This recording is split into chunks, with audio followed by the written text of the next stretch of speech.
गुरुर्ब्रह्मा गुरुर्विष्णू गुरुदेव महेश्वरा गुरु साक्षात परब्रह्म तस्मै श्री गुरुवे नमः। आजच्या या मंगलमय प्रसंगी जमलेले आपतिष्ट मित्र परिवार पाहुणे मंडळी, महाराष्ट्रातील नामांकित गायक गुणीजन मंडळी, सगळ्यांचे आभार शब्दामध्ये आपल्याला मानता येणार।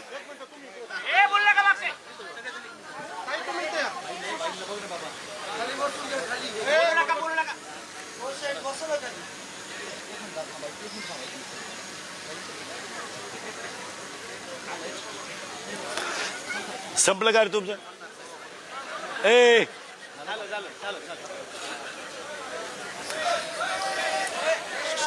सगळ्यांच्या शब्दामध्ये आभार मानणं माझ्याकडून शक्य नाही, परंतु आजच्या विवाह सोहळ्याबद्दल साखरपुड्याची चर्चा जशी महिनाभर चालली,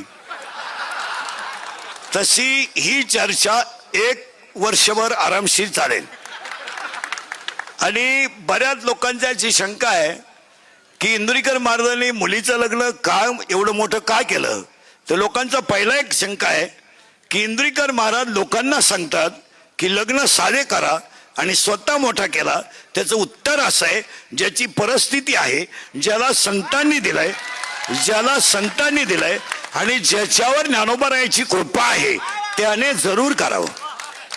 पहिली शंका आहे। दुसरी बस खाली।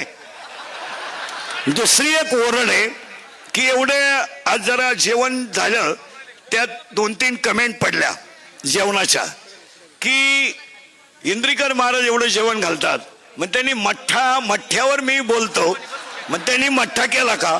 तर पहिला प्रश्न, तो मेठ्ठा मी माझ्या सगळ्या कार्यक्रमातून वजा केला, म्हणजे त्याच्याबद्दल बोलायचं तुम्हाला राईट नाही। दुसरी गोष्ट, बऱ्याच लोकांनी गुलाबजांबूची चर्चा केली, तो लांब असावा। मी गुलाबजांबू केलाच नाही, हा दुसरा मुद्दा केला। तिसरा मुद्दा असा होता लोकांचा की बऱ्याच आज दिवसभर ओरड होत्या की तिसरी गोष्ट अशी होती, महाराष्ट्रीयन जेवण असावं। लोकांनी तसं काय केलं तर रात्री, सकाळी आणि आत्ता आपण जे जेवण केलंय, आम्ही शुद्ध सात्विक वारकरी माणसं आहोत, आम्ही महाराष्ट्रातली आहोत, छत्रपतीच्या रक्ताचे आहोत, आम्ही दुसरं पदार्थ खाऊ शकत नाही। हे पहिली गोष्ट आहे। मग बऱ्याच लोकांची उद्या एक शंका राहील की ह्या माणसाने एवढा कार्यक्रम मुलीचा का केला? महाराज, तुम्हाला बसणाऱ्याला माहीत नसेल, आमची मुलगी आणि मुलगा आज मोठा झाला हे तुम्हाला आज दिसतं, आज माझी मुलगी मोठी झाली हे दिसतंय, पण आम्ही दोघं कीर्तनकार असताना माझ्या मुलीला आणि माझ्या मुलाला कधीही वडिलांचं सुख कधी मिळालं नाही। 3 महिन्याची माझी मुलगी असताना दुसऱ्याच्या घरामध्ये ठेवून आम्ही कीर्तन केली। माझ्या मुलांनी 10वी पर्यंत आतापर्यंत त्यांची वडिलांचा संपर्क कधी आला नाही। तुम्हाला पाहिजेच असेल तर शास्त्री बसलेले आहेत, माझा स्वतःचा मुलगा नामदेव शास्त्रींकडे शिकायला त्यांच्याकडे आहे, त्यांनी सांगावं, मी 3 वर्षामध्ये माझ्या स्वतःच्या मुलाला सुद्धा भेटायला गेलो नाही।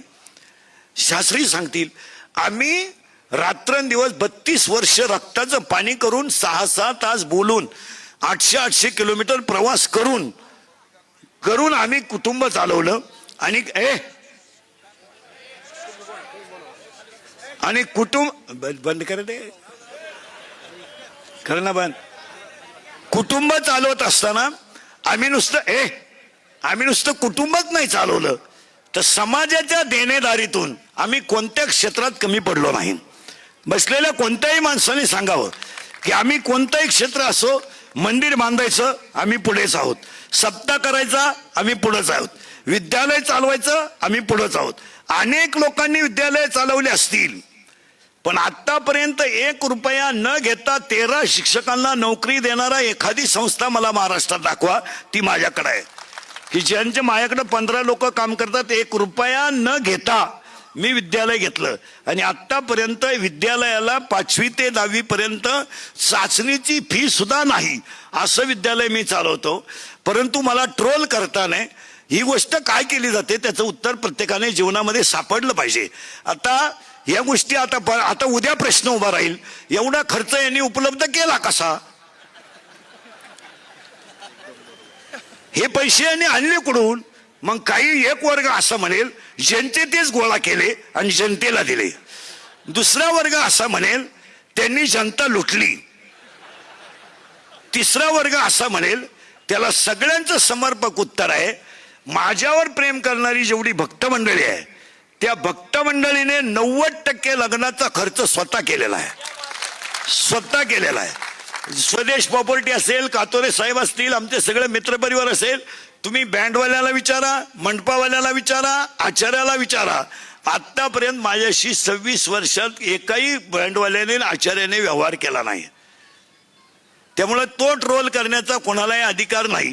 ज्यांना आता आम्हाला देणाऱ्यांनी दिलाय, त्यामुळे त्याच्यावर चर्चा व्हायचं काही काम नाही. आता फक्त मी तुम्हाला एवढंच सांगेल की ते ट्रोल करा काय, हा ज्याच्या त्याच्या बौद्धिक पातळीचा प्रश्न आहे. मी किती सांगितलं तरी 1.5 लाख रुपये जरी देऊन सोन्याची नळी आणली तर कुत्र्याचं शेपूट सरळ होत नाही, हा सिद्धांत. म्हणजे सोन्याच्या नळीत जरी घातलं तरी त्याच्यामध्ये ते होणार नाही. त्याला एक शब्द सांगतो बाबा, सांगू का शास्त्रीय? हा सांगू का? विश्वामध्ये जेवढे ग्रंथ झाले त्या ग्रंथांमध्ये श्री गणेशाय नमः, ओम श्री गणेशाय नमः, ओम नमोजी. पण सांगदेव 65 लिहिताना सांगदेव 65 मध्ये 3 गोष्टी अशा आल्यात, एक हठयोगी आहे आणि एक ज्ञानयोगी आहे. सांगदेव महाराज हठयोगी आहे आणि ज्ञानेश्वर महाराज ज्ञानयोगी आहे. हठयोग्याकडून आलेलं पत्र ज्ञानयोग्याकडे येत आहे तेव्हा ते कोर आहे, तेव्हा ते कोर आहे. आणि ज्ञानयोग्याकडून पत्र जात आहे ते हठयोग्याला जात आहे, त्यामध्ये 65 ओव्या आहेत. आणि 65 ओव्यांमध्ये 3 ओव्या अशा आहेत. ज्ञानोबारायांनी इतके सुंदर 3 शब्द वापरले. अलंकार तुम्ही कोणताही करा, अलंकार तुम्ही कोणताही करा आणि त्याला कोणताही आकार द्या, पण अलंकार सोन्याचं सोने पण सोडत नाही. कपडे तुम्ही कोणती घ्या, कापड सूत सोडत नाही. आणि गुळ तुम्ही कापा, फोडा, भुगा करा, पाण्यात भाजवा, शिजवा, गुळ त्याची गोडी सोडित नाही. तसं समाजामध्ये नास्तिक प्रवृत्तीची लोक, तुम्ही त्यांना काही करा, ते त्यांचा मूळ स्वभाव सोडू शकत नाही. पण अशी माणसं जरूर पाहिजेत. त्यामुळे आपल्या चुका ध्यानात येत नाही. प्रथमतः तुम्हाला सगळ्यांचे आभार मानतो. सगळ्यांचं तुमचं कौतुक करावं तेवढं थोडंच आहे. आपण वेळ जास्त झालाय. तुम्ही माझ्यासाठी जेवढं प्रेम आतापर्यंत टिकवलं, हे तुमचं माझं, तुमचं माझ्यावर, मी तुमचा मुलासारखा आहे असं प्रेम समजून शेवटपर्यंत प्रेम राहावं. आणि सगळ्यात महत्वाची गोष्ट, या कार्यक्रमाला देशमाने साहेबांचं अनमोल सहकार्य मिळालं. आणि हा कार्यक्रम कातोरे साहेब, देशमाने साहेब भक्त परिवारानेच केला. मी यातलं काहीच केलं नाही. याच्यानंतर गुरुवारी शास्त्रींचे आशीर्वाद होतील आणि लंगत मंगलाष्टक होतील. एक विनंती आहे, जेवण सगळ्यांनी करून जायचंय. जय हिंद, जय महाराष्ट्र. मूलगंध